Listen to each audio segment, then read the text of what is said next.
importante, que são as normas que vão regular o andamento da campanha eleitoral. E essa proposta de resolução do Nunes Marques favorece, digamos assim, o comportamento de gente como Pablo Marçal.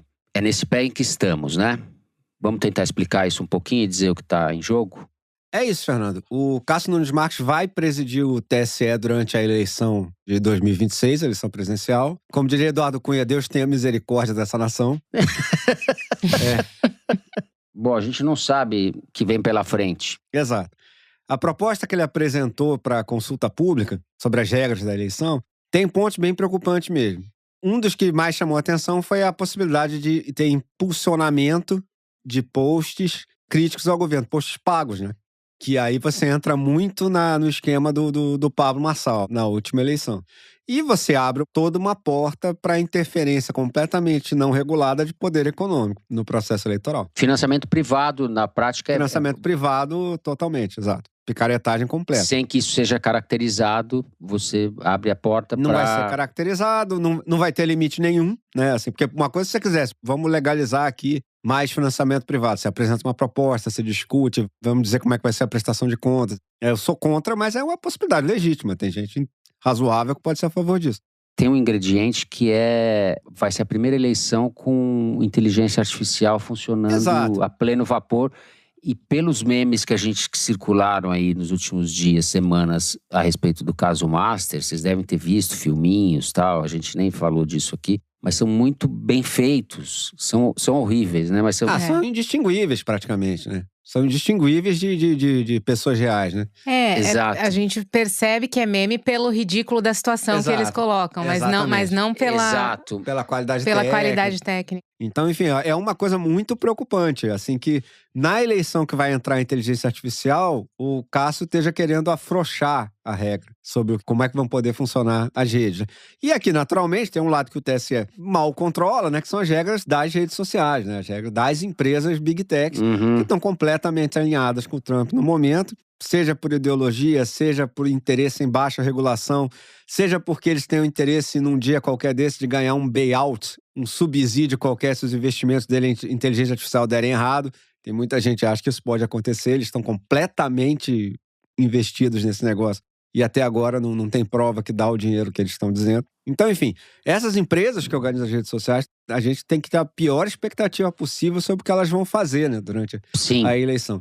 E, finalmente, a gente não sabe se vai ter uma mobilização da extrema-direita internacional para a eleição brasileira. Os caras tentaram dar um golpe aqui com o tarifaço. Eles não vão botar a turma deles lá, que deve fazer um negócio muito mais profissional, para impulsionar a cascata super bem feita aqui na eleição brasileira, entendeu? É um negócio bastante perigoso. Uma outra coisa da proposta do Cássio é que a retirada de perfis de rede social seria muito mais limitada do que na última vez. A primeira coisa que eu concordo inteiramente é que antes tinha que ser o mais ampla possível, porque tinha uma tentativa de golpe em curso. Então, assim, se o cara tá defendendo um golpe, você tira, depois você vê. Porque o que ele perdeu de liberdade de expressão ali é incomparavelmente menos importante do que o risco que a gente tá correndo se um golpe rolar. Mas isso não quer dizer que, por exemplo, se o cara reiteradamente continuar, enfim, fazendo propagação de notícias falsas sobre urna eletrônica, coisa que valha, e o perfil dele não vai ser retirado, ele vai continuar lá, eu acho isso bem ruim, entendeu? E para vocês terem um exemplo do que pode rolar essa eleição, o TSE acaba de barrar uma tentativa do Flávio Bolsonaro divulgar uma pesquisa irregular, não registrada no TSE, o que é proibido, feito por uma empresa mexicana aqui que dava ele na frente, no segundo turno. Essa empresa mexicana deve ser um negócio sensacional, né, cara? Deve ser uma daquelas coisas assim. Flávio, os três amigos, né? Flávio, el ser uno. Flávio, Eduardo, Carluccio. E Marisales lidera, Flávio. Exato. Essa pesquisa deve ser um negócio sensacional. Mas, enfim, a gente tem que estar preparado, porque, assim, a eleição já seria muito dura de qualquer maneira, já seria mais dura ainda pelo advento da inteligência artificial, e o Cássio Nunes parece estar a fim de dar um liberou geral aí. Sabe-se lá com quem o Cássio Nunes anda falando, né? Bom, e essas consultas públicas, essas audiências públicas, acabam mobilizando só os profissionais de sempre, né? Não é uma coisa que... Exato. Que, o povão vai parar o que está fazendo. Que a sociedade fica atenta. A sociedade, quando vai ver, já está com o prato feito na frente, na mesa, né? Exatamente. Ana, Notícias de Mari Salles. Vamos lá. Ai.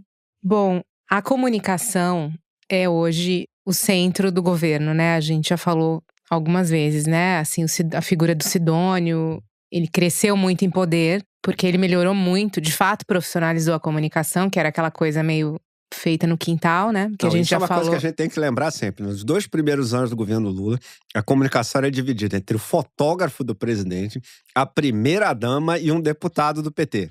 Então, o norte para esse ano, mais do que tudo, mais do que até as entregas que têm que ser feitas, é a comunicação. Eles precisam estar com isso bem alinhado.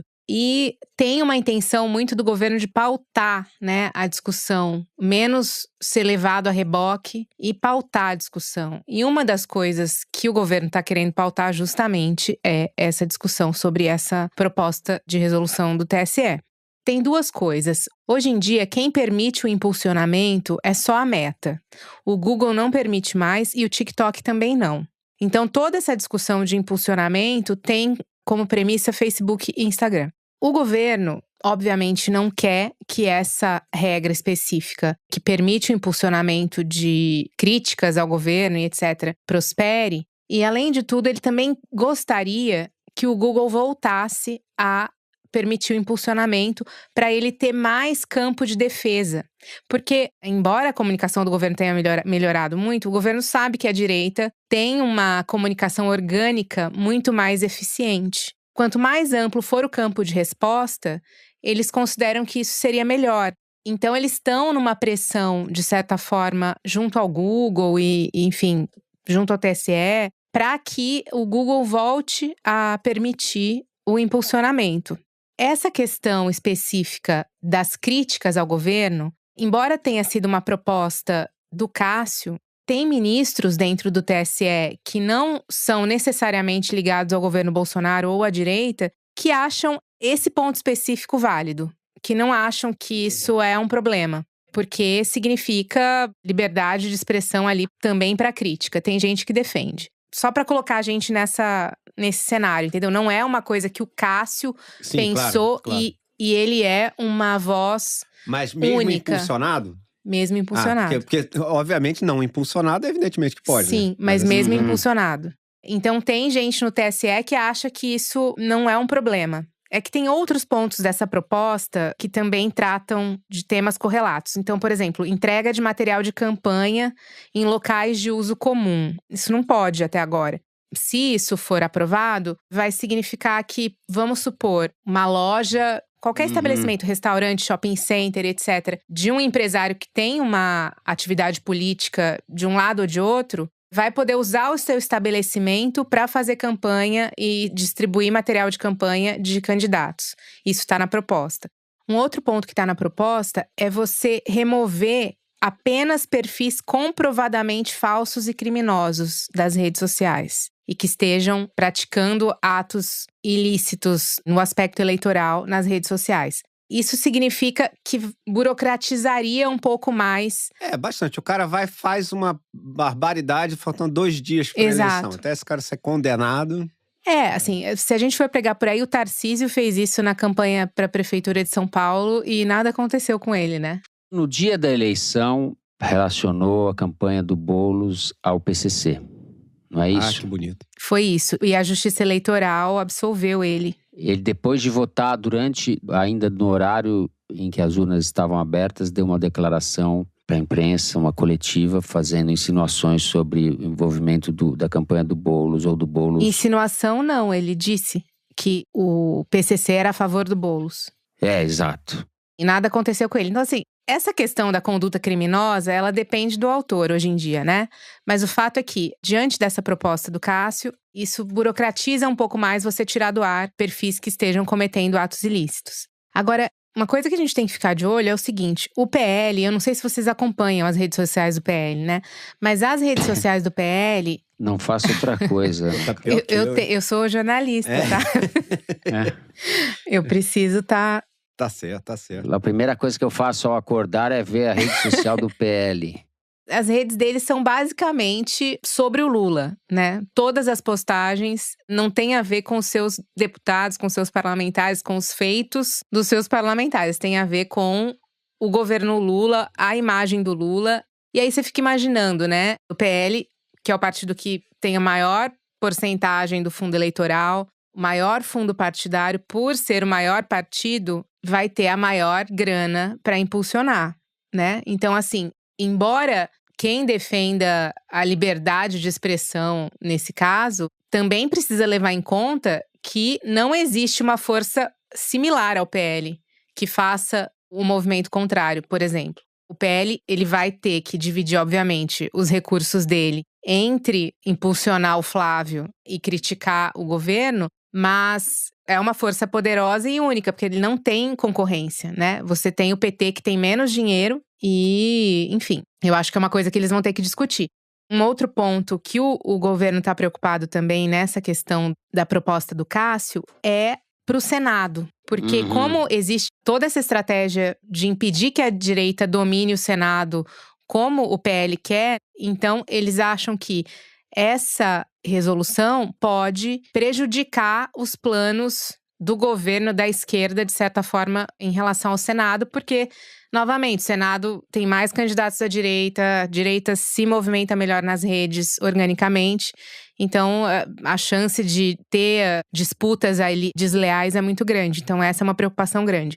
E por último, eu queria dizer que o Cássio, embora tenha sido dele essa proposta, quem está articulando isso hoje junto com as redes, tentando, enfim, conversar com o Google, conversar com as Big Techs e articulando essa proposta politicamente, e quem tem tido a maior parte das ideias, dessas ideias aí que a gente tá vendo, é o chefe de gabinete dele no TSE, que é o William Ackerman. Ele é um defensor público do Rio de Janeiro, que trabalhava no gabinete do Cássio no Supremo e foi trabalhar com ele agora no TSE. E segundo, enfim, minha apuração ali com integrantes da corte, ele tem sido um personagem fundamental nesse ponto específico dessa resolução. Ele tem tido ideias engenhosas e ele que está trabalhando com as Big Techs para tentar fazer o lobby para as ideias prosperarem ali dentro da corte.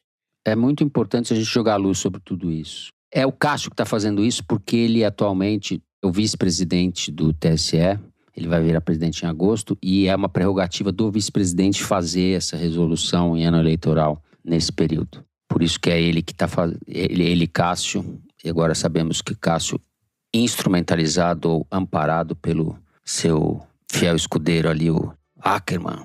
Então ficamos sabendo do Steve Bannon, do Cássio Nunes Marques, William Ackerman, é isso? E assim, então, encerramos o terceiro bloco do programa. Fazemos um rápido intervalo. Na volta, Mari Faria, afiada, de volta das férias, para o Kinder Ovo, com a Maria Júlia Vieira.